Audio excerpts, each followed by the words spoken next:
अस्सलाम वालेकुम। हालात कुछ ऐसे हैं कि आज हम जा रहे हैं विलेज अपनी ज़मीन घूमने। शायद लास्ट टाइम आपने व्लॉग देखा होगा जिसमें हमने आपको बताया था कि काटन की जो हमने है ना फसल लगाई है, तो अल्हम्दुलिल्लाह आज बड़ी हो गई है, उसमें काटन भी उग चुकी है। तो आ जाओ, आज आपको दिखाते हैं कि काटन की फसल कैसी होती है। हम विलेज की साइड निकल ही रहे थे तो वो सामने भाई का पेट्रोल खत्म हो गया, रास्ते में बाइक को लेके जा रहा था, कितना पसीना आ गया था, हमने सोचा हम दे देते हैं। तो अब निकल रहे हैं विलेज साइड अपनी ज़मीनों पे। अल्लाह बख्श हमारे साथ। अल्लाह बख्श कहाँ जा रहे हैं?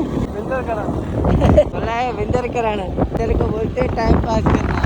तो अभी भाई तुम्हारे भाई ने मेहरू धो के तैयार करके घर पे खड़ी की थी और हम निकल गए अपनी बाइक पे अपने विलेज की साइड अपने सफ़र में। तो कोशिश ये होगी कि वहाँ पे अपनी मेहरू अगर जो फ्री हुई तो उस पे निकलेंगे, राउंड वगैरह मारेंगे और उसके सिनेमेटिक बनाएंगे। और अगर जो फ्री नहीं हुई, भाई कहीं ले गया, तो फिर मुश्किल से ही बनाए सिनेमेटिक वगैरह। तो हमारे साथ जुड़े रहें एंड तक। तो चलते हैं आगे के हालात दिखाते। तो अभी हम पहुंच चुके हैं ज़मीनों पे। तो लास्ट टाइम आपको पता है कि मैंने आपको बताया था कि इस दफ़ा काटन का फसल लगा रहे हैं। फुट्टी होगा, फुट्टी वो फसल होता है जिससे काटन की पैदावार निकाली जाती है। तो तब तो इतने इतने से पौधे थे और आज हम आपको दिखाएंगे कि वो पौधे आज इतने बड़े हो चुके हैं। पीछे देख सकते हो। अब इससे काटन कैसे निकाली जाती है वो भी मैं आपको बताता हूँ। ये काटन का फसल है। अब इसमें से इसके अंदर एक है ना फूल होता है, फूल में से हिंदी में बोलते हैं डेना, ये वाला। अब इसमें से जो है ना काटन निकलती है कुछ इस तरीके से, ये देख रहे हो। अब ये काटन निकलती है थोड़ी थोड़ी ऐसे करके निकाल के फिर इसको जमा किया जाता है ताकि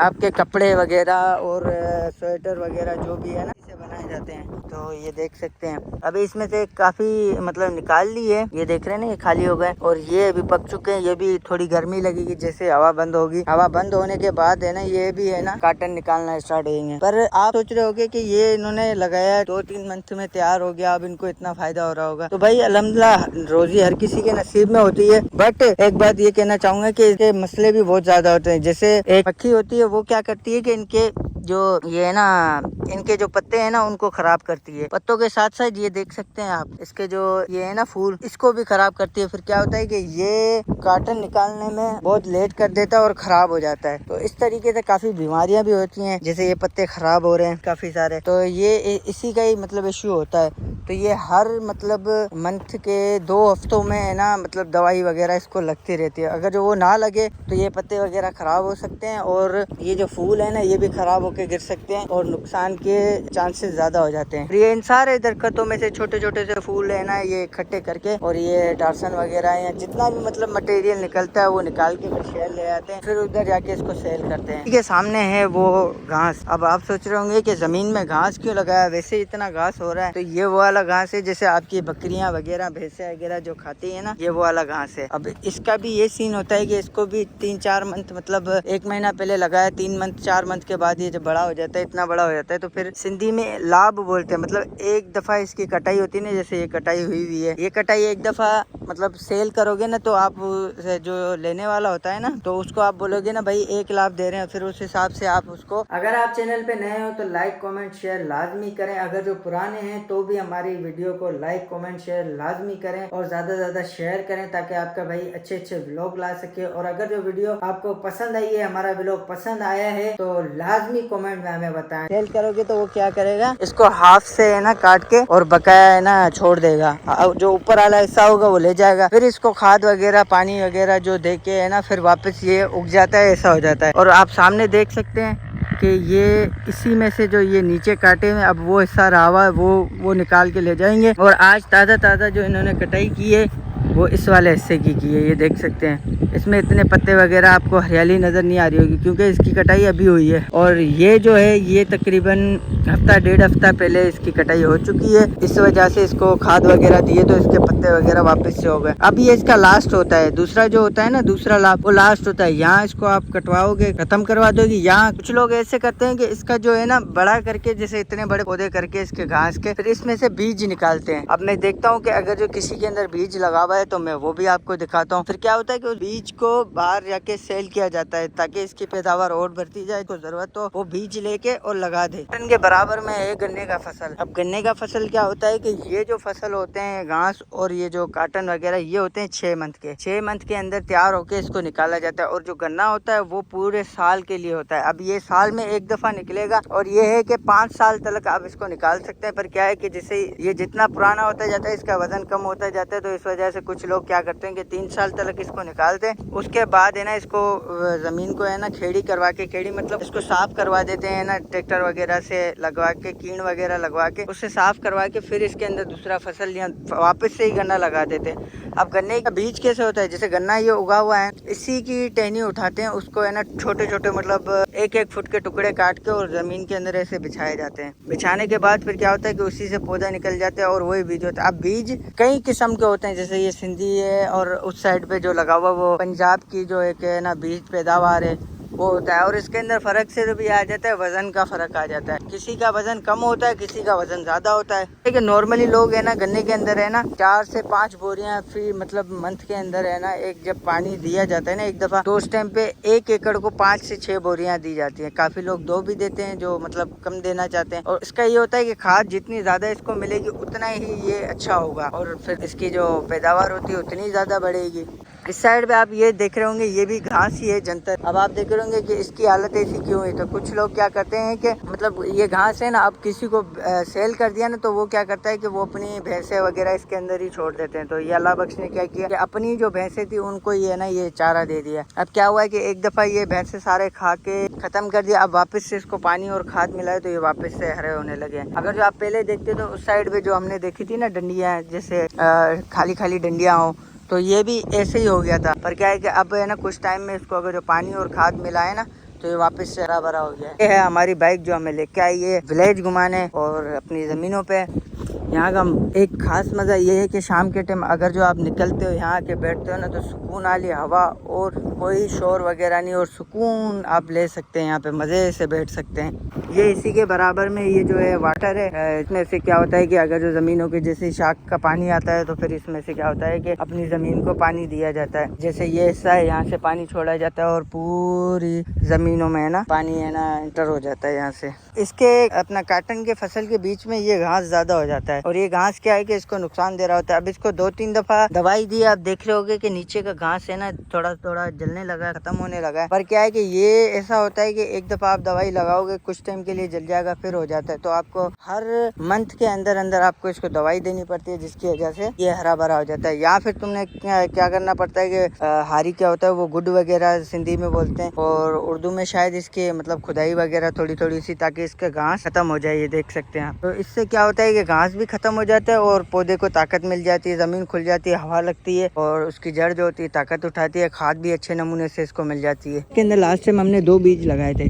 एक ये छोटे वाला, एक और हमने बीज लगाया था जिसके आप पैदावार थे। अब जिस तरीके से बीज उस तरीके से पैदावार अब इन सारों से मुख्तलिफ है ये। क्यों? क्योंकि ये लास्ट में लगाया था और इसकी जो नस्ल है वो भी दूसरी है। काटन के फूल होते हैं उसी तरीके से इस घास के भी फूल होते हैं। उसके बाद है ना इसके अंदर है ना अपना बीज लगने स्टार्ट होता है और वो बीज सुखाने के बाद लोग है ना अपनी जमीनों में लगाते हैं। अब ये हुआ है ना इसके अंदर एक छोटी सी लटी जैसी एक होती है, फारी बोलते हैं सिंधी में, और उससे है ना बीज निकाला जाता है। वही ढूंढ रहा हूँ मैं यहाँ पे ताकि आपको दिखा सकूं, पर मुझे मिल नहीं रही क्योंकि इसके अभी 2 मंथ और लग सकते हैं। उसके बाद इसके अंदर है बीज उगना स्टार्ट होगा। लोग ये सोचते हैं कि भाई जो जमींदार हैं वो उनके पास जमीनें होती हैं और वो फसल लगा के अपना है ना करोड़पति बन सकते हैं वगैरह वगैरह। तो भाई एक बात मैं क्लियर कर लूं कि जो भी है ना, अब देखो जो शहर में बिजनेस करने वाले होते हैं वो भी यहीं से बिजनेस स्टार्ट करते हैं। कैसे? अब वो ऐसे है कि जो जमींदार लोग हैं वो भी मेहनत करते हैं। वो मेहनत कैसे करते हैं कि अपनी जमीन के अंदर ही जो एक पौधा भी लगता है ना उसको 6 महीने तक उनको संभालना पड़ता है। फिर बारिश है, फिर पानी ना होना और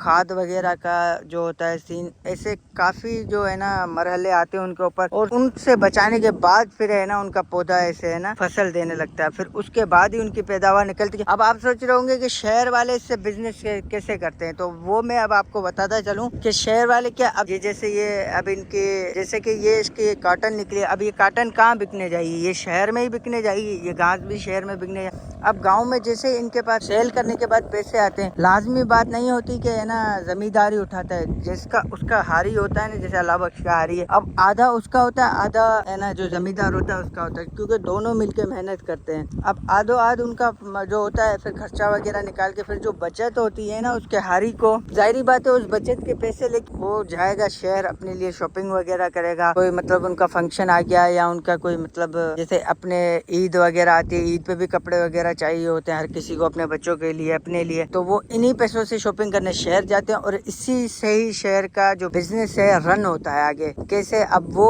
मटेरियल लेके तो आ जाते हैं शहर वाले, अब उसको खरीदने वाला कौन, यही बेचारे गाँव वाले, शहर की आवाम खरीदारी करने वाली, ऐसे है कि थोड़ा बहुत खरीद कर लिया। अब ये क्या होता है कि इनको जो पैसे मिले, अब वो ये जो गरीब लोग जाते हैं अपने महीने का, साल का जो भी सिस्टम होता है वो एक ही दफा में जाके शहर से लेके आ जाते हैं, ताकि उनको पूरा साल मुश्किलात ना हो, जैसे सर्दियां हो, गर्मियां हो, उनके कपड़े वगैरह। अब गांव में क्या होता है, छोटी छोटी झोपड़ियां बनी हुई होती हैं लोगों की, खारियों की।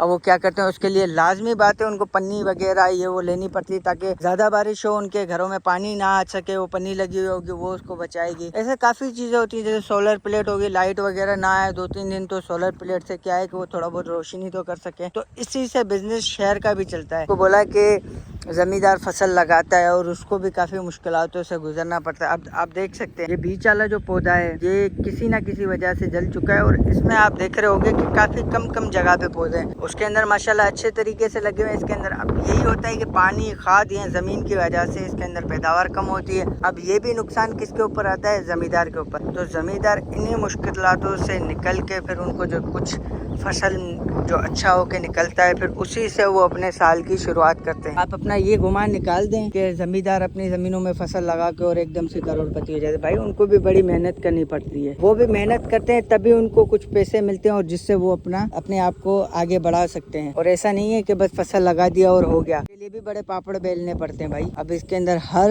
अल्लाह बख्श, और मेरा ये होता है कि हर दूसरे तीसरे दिन हमें चक्कर लगाना पड़ता है, यहाँ की देखभाल करनी पड़ती है। हारी वगैरह तो है, पर जब तक इसकी जमीन है, जमींदार खुद इस जमीन को नहीं घूमेगा तो वो मजा नहीं रहेगा। जैसे अब इसको कोई दीवार वगैरह तो है नहीं, कोई भी आए आके इधर से घूम सकते। अब हारी क्या होता है कि सम टाइम हारी भी बीमार होता है बेचारा, वो भी इंसान है। अब बीमार होने के बाद कोई भी आ सकता है ना। अल्हम्दुलिल्लाह हमारे यहाँ पे तो ये सीन नहीं है, पर काफी ऐसी जगह होती है जहाँ पे ऐसा सीन होता है कि वो फसल जमींदार लगा लेता है, हारी अगर जो कहीं चले जाए तो दूसरे लोग क्या करते हैं, वहाँ का फसल में से जो काटन हो या कुछ भी हो निकाल के बेच देते हैं शहर में। अल्हम्दुलिल्लाह हमारे पास ये सीन नहीं है, पर भी देखभाल तो इंसान का हक होता है कि अपनी चीज़ की देखभाल करें, तो वो इंसान का फर्ज होता है, वो तो निभाना पड़ेगा। तो जमींदार इस वजह से हफ्ते में 2 चक्कर लाजमी अपनी जमीन पे लगाएगा, और चक्कर भी ऐसे नहीं कि बस यहाँ से देख के और निकल गए, उस तरीके से चक्कर लगाना पड़ता है। अब ये भी देखो कितना दूर से पूरी जमीन को घूमते हुए आ रहा है, जैसे मैं यहाँ से गया घूम के, वहाँ से फिर यहाँ पे आया, फिर यहाँ से घूम के इस साइड आ गया, अब भी उस साइड से घूम रहा है। इस तरीके से पूरी जमीन को घूमना पड़ता है कि कहाँ पे क्या कमी है, ताकि खाद की कमी है तो उसको पूरी की जाए, अगर जो पानी कम आ रहा है तो उसको सिस्टम सही किया जाए, अगर जो घास ज्यादा हो रहा है तो उसके लिए भी दवाई वगैरह ली जाए ताकि घास खत्म हो सके। तो ये सब चीजें जमींदार को खुद को आके घूमनी पड़ती हैं। और हारी का क्या काम होता है, हारी बेचारा, अगर जो काफी जमींदार ऐसे भी होते हैं उनको बोलते हैं कि सही खाद की जरूरत हो, बोलते हैं भाई 2-3 दिन के बाद लगा देंगे, कोई मसला नहीं है। तो 2-3 दिन जो गुजरते हैं ना उसके अंदर बहुत ही नुकसान हो सकता है बात का, क्योंकि जो मक्खी वगैरह होती है जैसे इसके अंदर पैदा होती है, वो क्या करती है 3 दिन के अंदर काफी पत्तों को खत्म कर सकती है। तो उससे लेट भी नहीं किया जाता और जल्दी इसको अपने टाइम पे दी जा सकती है खाद,